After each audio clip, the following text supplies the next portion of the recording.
This is a fictional story created purely for entertainment. But some pains are too real to remain only in fiction. Before continuing, subscribe to the channel and write in the comments where you're watching from. This road crosses countries, memories, and decisions that cannot be undone. At 300 kilometers per hour, the world loses its details. The lights become streaks. The signs become shadows. And the thoughts scream. Kaio wasn't racing to win a race. He was racing to avoid going insane. The speedometer vibrated at its limit while the engine roared like a wounded animal. Each gear engaged was a year buried. Each curve conquered, a memory avoided.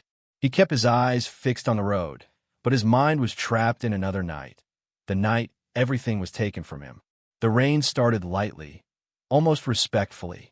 Then it turned aggressive, hitting the windshield like accusing fingers. The wipers could barely keep up. Still, Kaio didn't slow down. He never slowed down.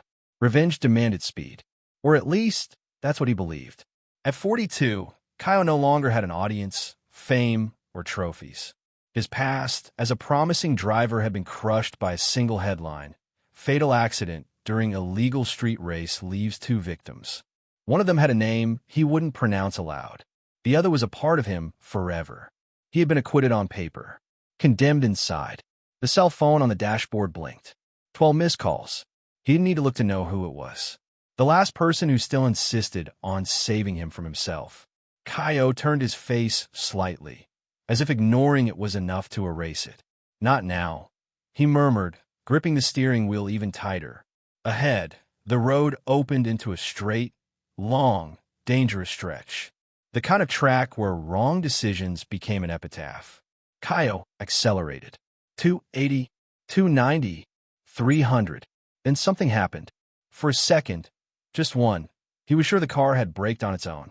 It wasn't mechanical. It was mental. An image flashed through his mind like an inevitable accident. Him stopped. Not the car, him. Alone. Silent. No speed to hide behind. His heart raced. His hands sweated. His foot hesitated. That was what terrified him most. Not the shock. Not death. But the idea of surviving and having to face everything he had been avoiding for years. A truck appeared ahead, slower, almost invisible in the rain. Kaio had to decide, overtake on the shoulder or brake sharply. Ancient instinct told him to accelerate and pass. But something inside him, something broken, tired, screamed the opposite. He slammed on the brakes. The car responded too late. The tires screeched. The world spun. The lights exploded in white. And, amidst the chaos, a certainty flashed through his mind like a sentence. Revenge wasn't on that road. And perhaps the greatest enemy had never been the man he was pursuing, but the very mind that was pushing him toward the end. For a few seconds, Kaio heard nothing but a deep buzzing, as if the world had been switched off and on again with a defect. The car lay on its side, crumpled, the windshield shattered like a web of wrong decisions. The rain continued to fall, indifferent, washing the asphalt, but not the guilt. He blinked. He was alive. The first sensation wasn't relief. It was frustration. His chest rose and fell with difficulty. His hands trembled so much that it took him a while to release them from the steering wheel. The seatbelt had kept him trapped, just as the past had kept him. Trapped. Immobile. Forced to stay. Damn it, he whispered, laughing humorlessly. The truck had stopped a few meters ahead. A man got out running, shouting something Kaio couldn't understand. The words didn't matter. Nothing mattered. The only thing hammering in his head was the question he had been avoiding for years. Why am I still here? Flashes of light came quickly. Red, blue, white. Sirens cut through the night like knives. Someone carefully opened the car door, speaking in a tone too calm for the situation. Kaio was pulled out, placed on the side of the road, covered with a thermal blanket that couldn't warm him from the inside. While a paramedic examined his pulse, his mind began to betray him. The memory came back whole, cruel, without warning. The other night, another road, another speedometer exceeding the limits. He saw himself younger, smiling, too confident. He remembered the laughter, the provocation, the challenge accepted without thinking. He remembered the traffic light that didn't turn green in time, The dry impact, the sound that never left his head, and the name being shouted afterward. Kaio. He closed his eyes tightly. The paramedic thought it was physical pain. He didn't correct him. He didn't have the words to explain that the real pain came from within, from a place where there wasn't enough morphine. You need to go to the hospital, someone said. Kaio nodded without arguing. He didn't even have the strength to run away. Inside the ambulance, the gentle rocking contrasted with the chaos in his mind. He observed. The white ceiling shimmered as disjointed phrases clashed within it. It was supposed to end that night, or the next, or today. The cell phone, retrieved from the car, was placed beside him. The screen lit up on its own with another insistent call. The name appeared large, impossible to ignore. He answered. Dad. The voice on the other end faltered. I saw the news. They said it was serious. Kaio hesitated before responding. He swallowed hard. Not serious enough, he said softly. There was silence. Then a heavy sigh. You don't understand, do you? The voice was now harsh, hurt.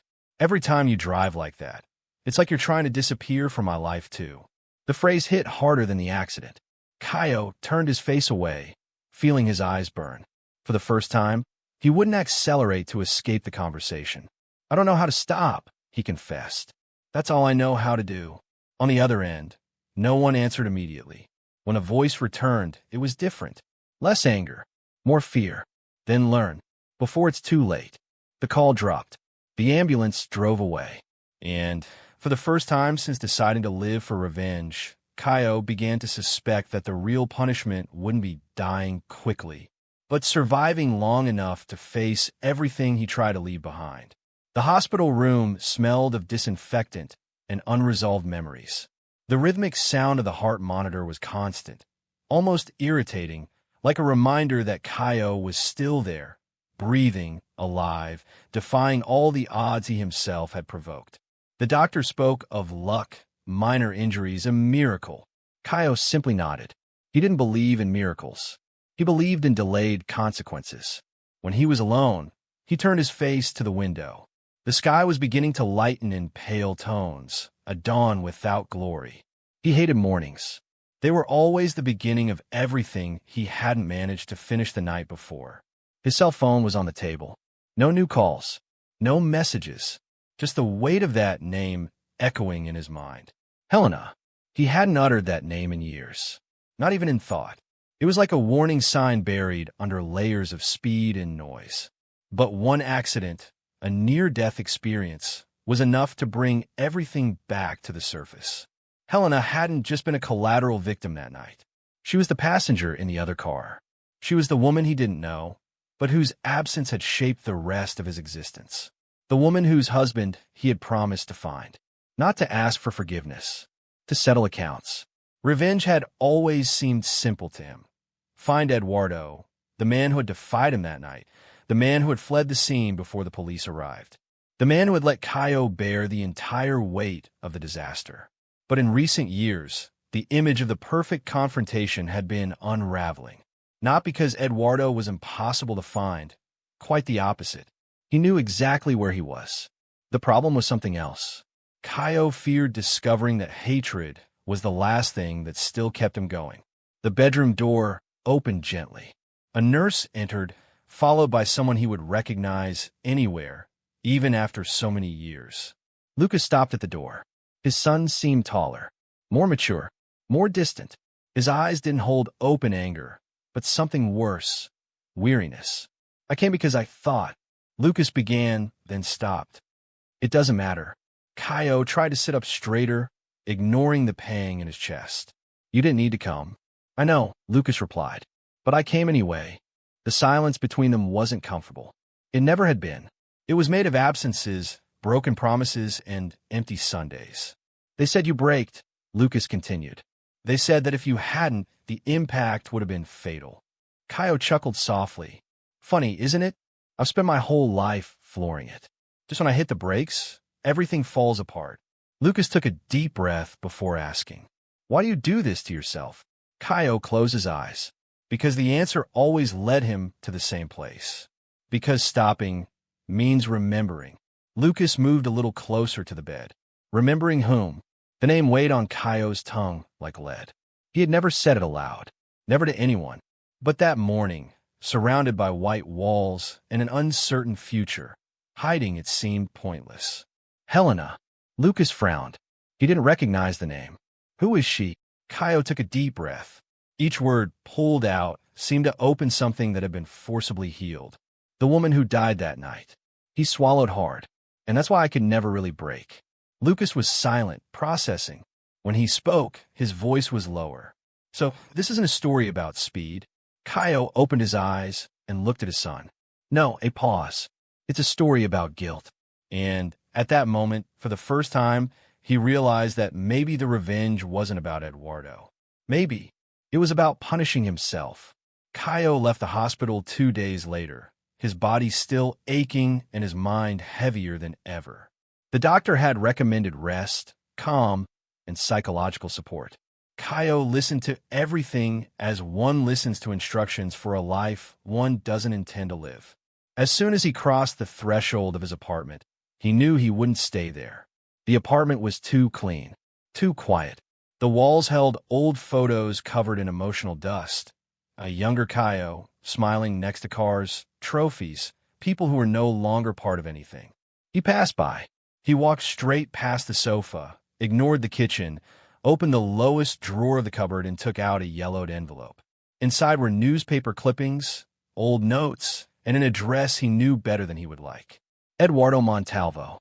The man hadn't disappeared. He had simply changed his life.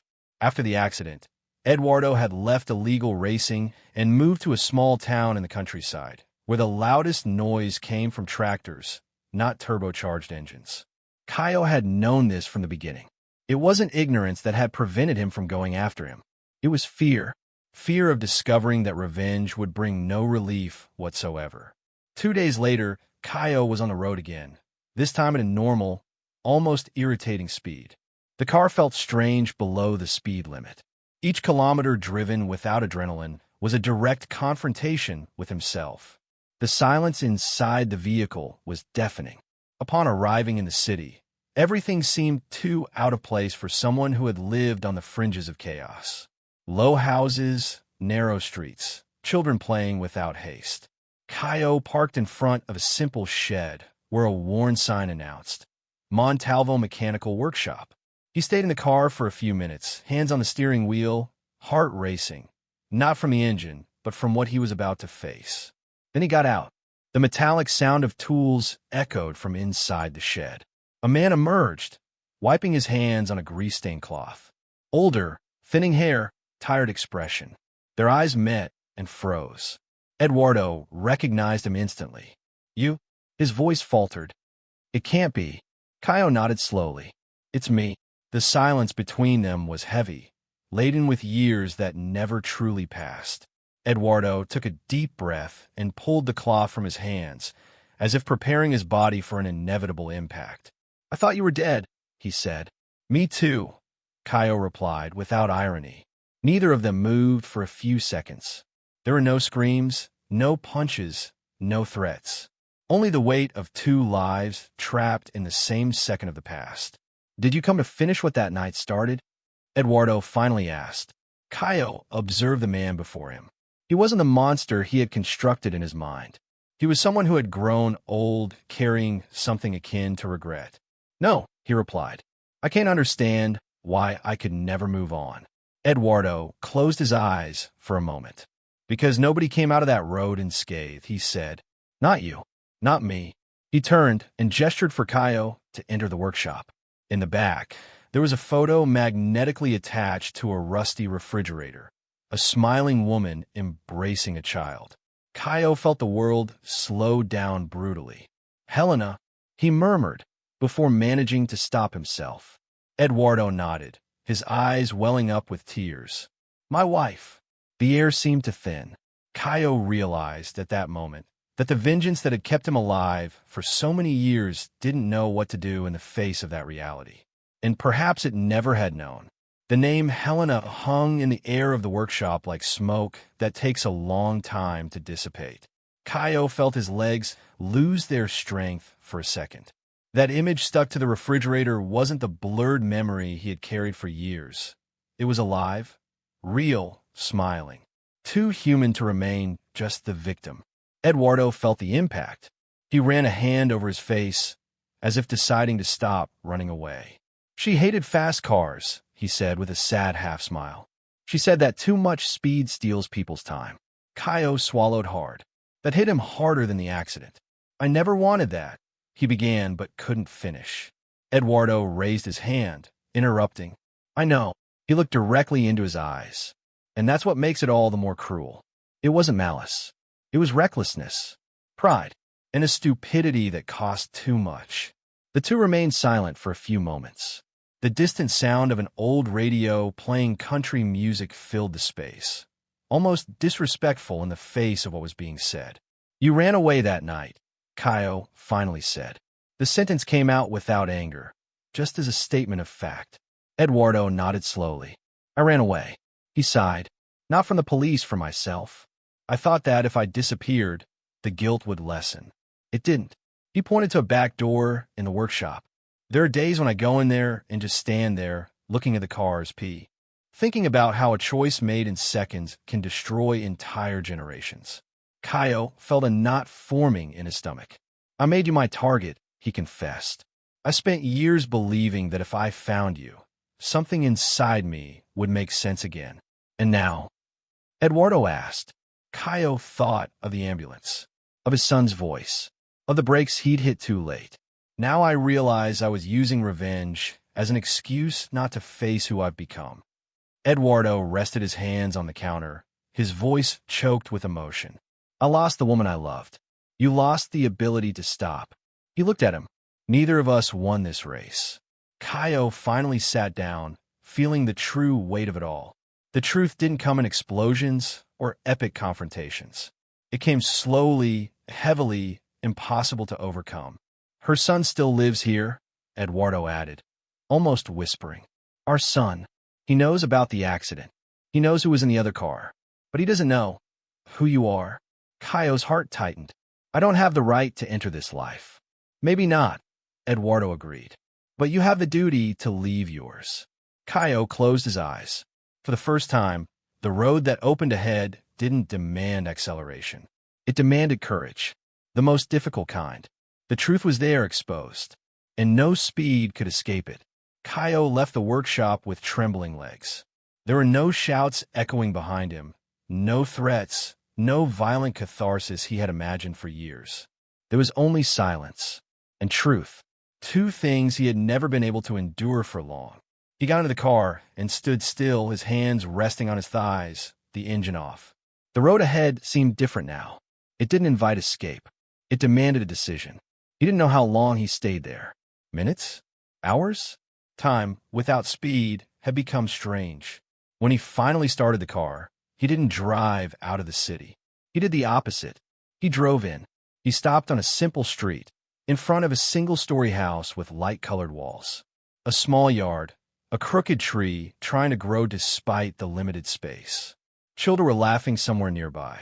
That made him uncomfortable.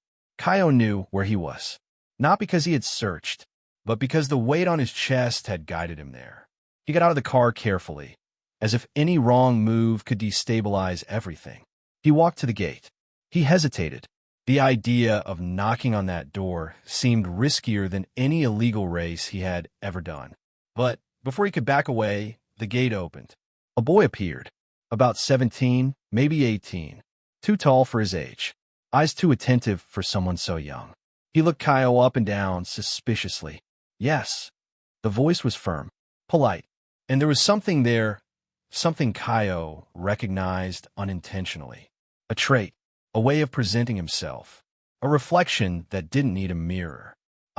Caio stopped. I'm looking for Eduardo Montalvo. The boy frowned. My father is at work.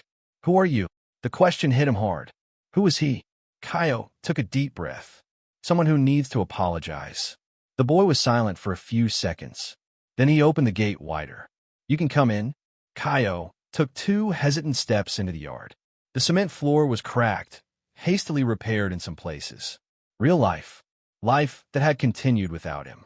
My name is Mateo, the boy said. Did you know my mother? The world seemed to stop. Kaio felt his vision blur slightly. Yes, he answered carefully. I met her in a way I wish I hadn't. Mateo watched him intently, trying to piece together something that still didn't make sense. She died in a car accident, he said directly. When I was a child.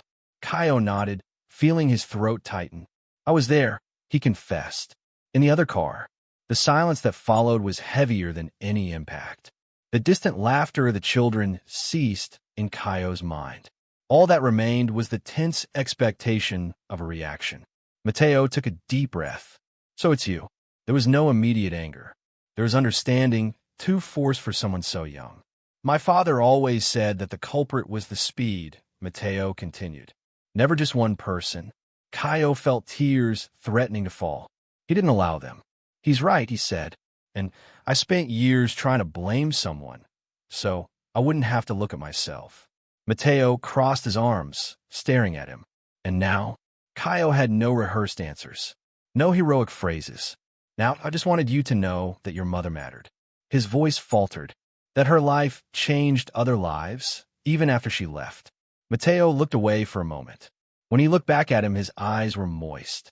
She believed in second chances, he said softly, but never for those who run away. The sentence was a precise blow. Kaio nodded, feeling the weight of it. He wasn't there to be forgiven. He was there to stop running. And that was perhaps the most difficult turn of his entire life. Kaio left Mateo's house with the feeling that he had left something behind. Not an object, but an older version of himself. The gate closed slowly, without a bang, without drama. Still, it was the loudest sound he had heard in years. He got into the car, but didn't start the engine immediately. He stood observing his own reflection in the dark glass. For the first time, he saw someone who wasn't moving. Someone still, vulnerable. His cell phone vibrated. A short message. Lucas, are you okay? Kaio took a while to reply.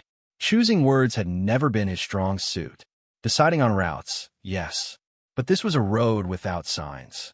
Kaio, I don't know, but I'm trying. The reply came quickly. Lucas, that's new. He gave a tired half-smile. It was true. It had always been easier to disappear than to stay. He started the car and drove slowly through the city streets.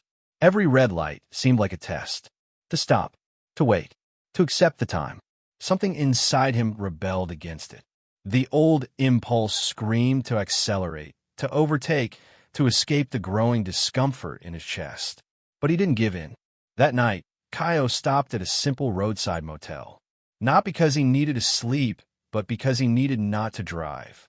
He lay on the hard bed, staring at the stained ceiling, feeling his body finally demand everything his mind had hidden for years. The images came uninvited.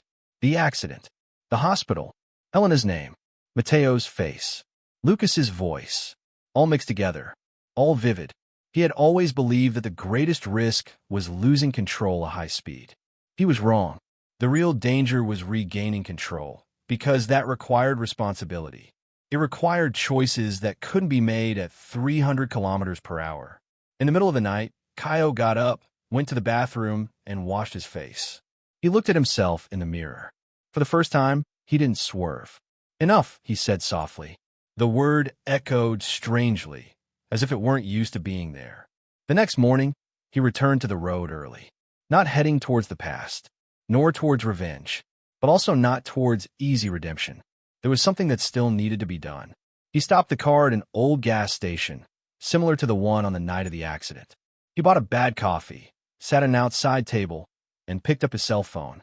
He opened the contact he had avoided for years. Eduardo. The call was answered on the third ring. It's me, Kaio said. I want to take responsibility for everything. Officially. There was silence on the other end. Are you sure? Eduardo asked. This could change your whole life. Kaio closed his eyes. My whole life has already been shaped by this. He took a deep breath. But now, I'm not going to run away. When he hung up, he felt something strange, fear. But not the old fear that pushed his foot to the accelerator. A different fear, cleaner, more honest. He started the car and calmly left the gas station. For the first time, Kaio wasn't chasing anything. Not revenge, not absolution, just the truth. And that he realized, required more courage than any speed he had ever reached. The road seemed longer when there was no hurry. Kaio realized this for the first time while driving towards the state police station, indicated by Eduardo. The sky was too clear for someone accustomed to decisions made at night. The daylight hid nothing. There weren't enough shadows to protect himself.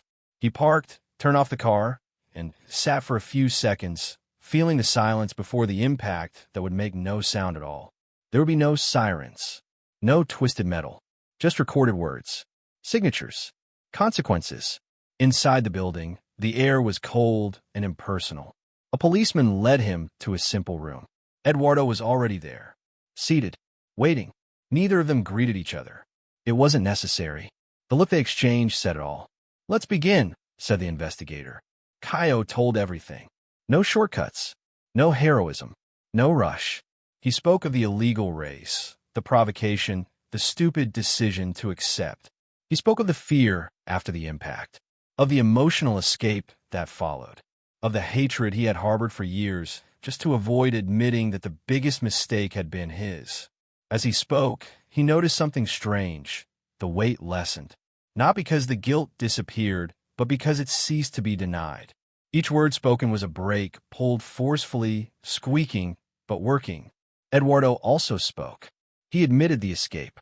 He admitted the cowardly silence. He admitted the life built on an omission that corroded him from within. There were no accusations between them, only facts. Hard, irrefutable. Hours later, when it was all over, Kaio left the building with a strange feeling of emptiness, as if he had left behind not just a confession, but an entire version of himself.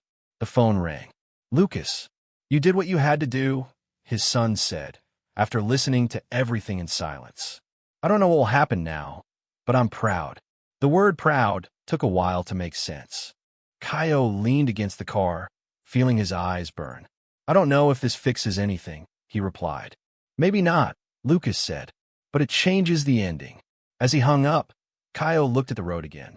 For the first time, he didn't just see escape or destiny. He saw intersections, real choices. Days later, the preliminary decision came. The truth told, the cooperation, the time elapsed. Everything would be taken into account. There would still be punishment. He wouldn't escape it, but he wouldn't be erased from the world. Kaio accepted without arguing. Before leaving the city, he passed by the workshop again. Eduardo got out, leaning against the door. "Whatever the outcome," he said, "thank you for stopping." Kaio nodded. "I owed this to all of us." On the outskirts of the city, the same straight stretch where he used to accelerate appeared ahead. The car seemed to crave more.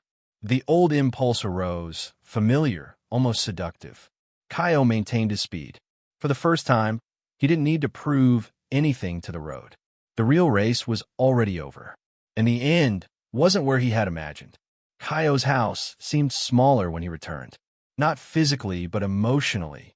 Every space carried echoes of someone who had lived there only in passing, always with their suitcase ready to flee. The silence was no longer an enemy. It was a mirror. He packed his backpack slowly. He didn't have much to take. Some clothes, documents, an old notebook forgotten at the bottom of a drawer. In it, notes of clues, times, scribbled maps. A whole life plan to gain seconds and lose years. Kaio closed the notebook. That afternoon, Lucas appeared unannounced. He stood at the door, watching his father as if he were seeing someone new occupy an old body. "You're really going to fulfill everything, right?" he asked. "I will," Kaio replied, without hesitation. Lucas nodded. There was fear in his eyes, but also something different. Respect. "So, I wanted to learn to drive with you. Before." He paused. "Before things change." Kaio felt a knot tighten. "I'm not a good example." "Maybe now you are," Lucas said. "Precisely because of that." They left together. Kaio sat in the passenger seat for the first time in decades. The steering wheel in his son's hands fell out of place, and right. Every movement was too cautious, almost insecure. "Slow down," Kaio said. "The road isn't going anywhere." Lucas smiled slightly. "Funny to hear that from you." As they slowly drove through the streets, Kaio noticed details he had always ignored. The traffic light turning green, the pedestrian crossing, the sky changing color. Life didn't require speed to exist. In the following days, h.He began to fulfill what had been determined. Hearings, mandatory sessions, community service. Nothing cinematic, nothing fast-paced, but all real. In one of the sessions, the therapist asked a simple question. What were you trying to achieve when you sped up? h.He hesitated before answering. Silence, he finally said.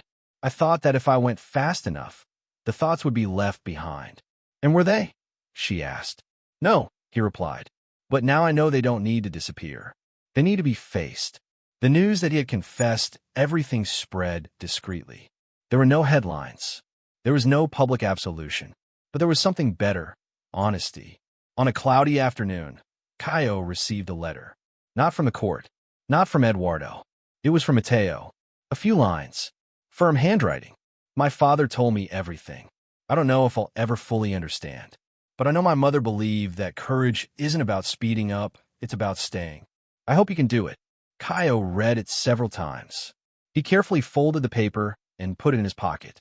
That day, as he went for a walk, he realized something he had never imagined feeling. Peace. Not complete, not definitive, but real. Speed no longer defined who he was. The world didn't demand that he arrive quickly. It only demanded that he arrive whole. And that, finally, he was learning. The day of final judgment didn't come with thunder or cameras. It arrived simple, gray, almost silent.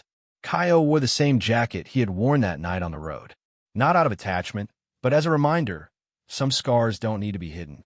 In court, he didn't try to convince anyone of who he had become. He didn't ask for pity. He didn't seek heroism. He simply told the whole truth, without curves, without shortcuts. For years, he told the judge, I confused control with speed. I thought accelerating made me strong. But strength is accepting when you lose the brakes. The silence in the room wasn't one of tension. It was one of listening. The sentence came firmly. A just punishment, a defined time, clear limits. No surprises. h.He nodded. For the first time, he accepted a limit without trying to cross it. Before leaving, he met Lucas's gaze. His son wasn't crying. He wasn't smiling either. He just kept his eyes fixed, as if to say, I'm going to stay. Take care of your mother, h.He murmured. And you learn to stay, Lucas replied. The sports car. The car was sold, not as punishment, but as closure. h.He watched the vehicle drive away in silence. When the sound of the engine disappeared around the corner, something inside him also fell silent. Not with pain, but with rest. In prison, the days were slow, mercilessly slow. At first, it drove him crazy. Then it taught him. He began teaching defensive driving to young people in semi-open prison. He didn't talk about records. He talked about consequences. The road takes its toll, he said. No matter how good you think you are, it always takes its toll. One afternoon, he received an unexpected visit. Eduardo. Older. More tired. More human. They didn't hug. They didn't need to. You won't give back what I lost, Eduardo said. But you did something rare. You stopped. h.He nodded. That doesn't erase it, Eduardo continued. But it changes the ending.